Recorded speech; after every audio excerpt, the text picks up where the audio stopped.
हमारे सामने कोई भी पार्टी आने दो, शिवसेना उद्धव बालासाहेब आदित्य साहब ठाकरे 2 लाख मत से लीड लेके जीतेंगे।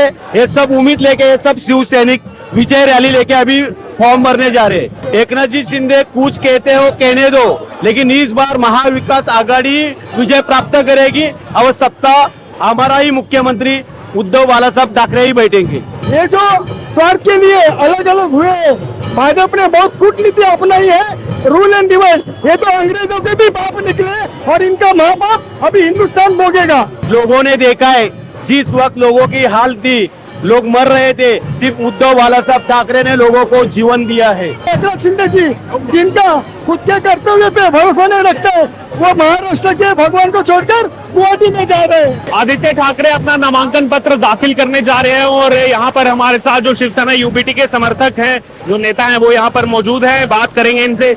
सर चलते भी जाइए साथ में।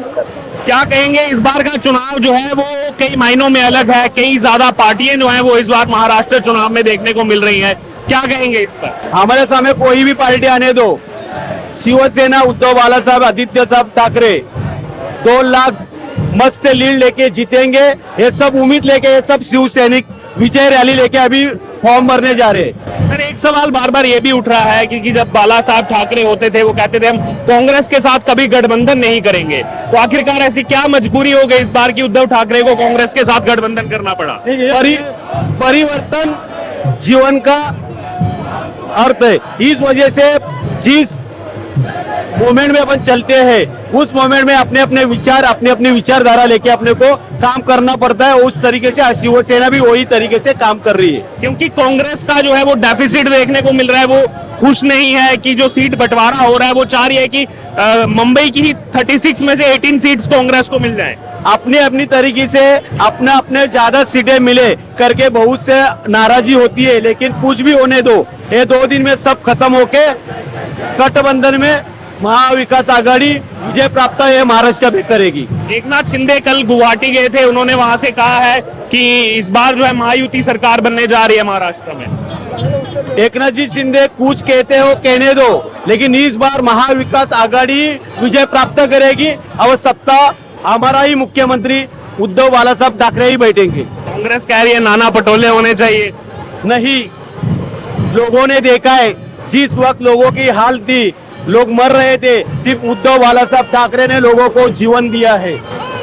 सीएम चेहरा फाइनल क्यों नहीं हो पा रहा अभी तक ऑफिशियल? ये ऊपर के पार्टी लेवल की बात है, वो तो होएगा ही। ठीक, आपका क्या नाम है? बोलिए। आपका नाम? राजेश कदम। राजेश कहाँ से रहने वाले हैं? वर्ली। वर्ली के रहने वाले हैं। क्या कहेंगे इस बार के चुनाव में कुछ ज्यादा पार्टीज हो गई हैं, एनसीपी 2, शिवसेना की 2 पार्टी, इतनी पार्टीज शायद मेजरली कभी तक महाराष्ट्र चुनाव में देखी नहीं गई। ऐसा है कि जब तक हिंदू का सम्राट बाला साहब ठाकरे जीवित थे, तब तक सबने अपना अपना उल्लू सीधा कर लिया। बाला साहब के जाने के बाद उद्धव साहब के जैसे सीएम बने, उस टाइम से जो नाराजगी थी, जो उनके अंदर का स्वार्थी भाव था, वो प्रकट हो गया और उन्होंने अपना असली रूप दिखाया और जनता के साथ और ठाकरे फैमिली के साथ बड़ा विश्वासघात किया।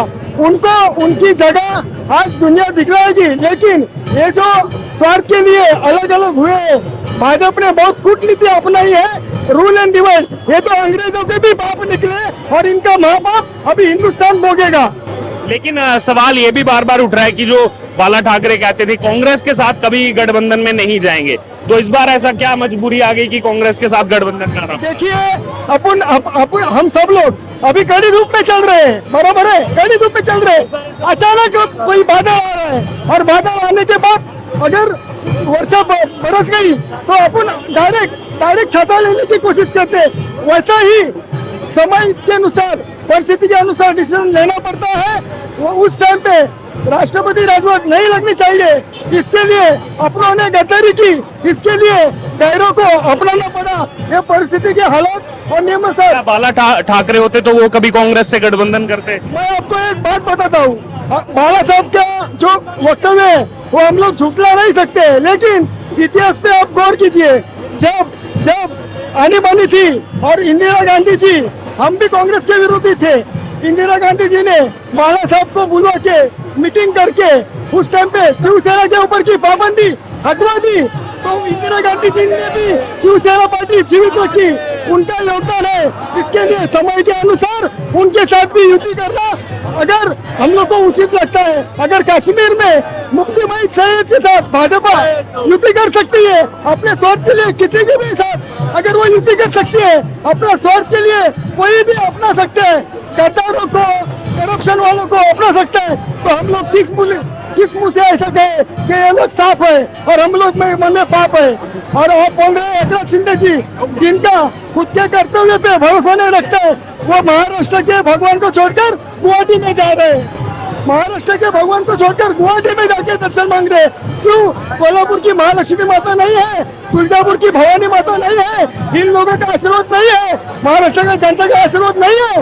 ये सब गद्दारी का नतीजा है, तो बाहर के गांव के देश को देवी को दर्शन करने जाना पड़ता है। अच्छा, सीएम क्या लग रहा है, अगर यहाँ से लीड मिलती है सीएम कौन होगा?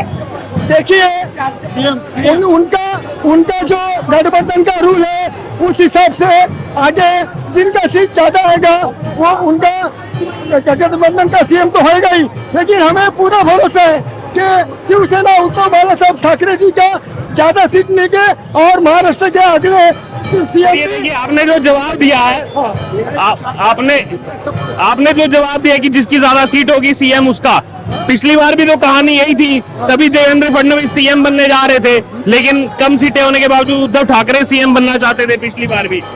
देखिए, जो पिछला है वो बीत गया, जो अभी है वो सिचुएशन बदल गई है। आप अभी के हालत में बोलिए, ये राजनीति में जड़तर और कल आज ये नहीं चलता है। इधर आज का पत्ता चलेगा और आज का पत्ता उद्धव बाला साहब ठाकरे ही है, आदित्य जी ठाकरे ही है, बाकी कोई गद्दार नहीं है, ये आप ध्यान में रखिए। देख सकते हैं लगातार समर्थकों से भी हमारी बातचीत चल रही है और अब लोअर पारेल से निकल करके ये जो नामांकन रैली है ये धीरे धीरे आगे बढ़ते हुए जो बीएमसी ऑफिस है, बीएमसी ऑफिस में जाकर के जो है संपन्न होगी, जहां पर नामांकन पत्र जो है दाखिल करने वाले हैं आदित्य ठाकरे। और सवाल लगातार ये भी उठ रहा है कि सीएम चेहरा कौन होगा, तो उसमें भी इस बार जो है समर्थकों की तरफ से कहा जा रहा है कि जिसकी ज्यादा सीटें होंगी उसी का जो है यहाँ पर सीएम बनेगा। लेकिन फिर सवाल बार बार यही उठता है कि अगर ऐसा ही था तो फिर 2019 के चुनाव में कम सीटें होने के बावजूद दावेदारी पेश की गई थी यहाँ पर उद्धव ठाकरे की तरफ से, वो भी सवाल एक कर निकल करके सामने आता है। बहरहाल अभी चुनाव की शुरुआत हुई है, धीरे धीरे अभी देखेंगे जैसे जैसे चुनाव और ज्यादा नजदीक आएगा वैसे वैसे जनता का मूड जो है इस चुनाव को लेकर के वो भी जो है सामने आएगा कि आखिरकार जनता जो है वो इस विधानसभा चुनाव में किसके साथ है।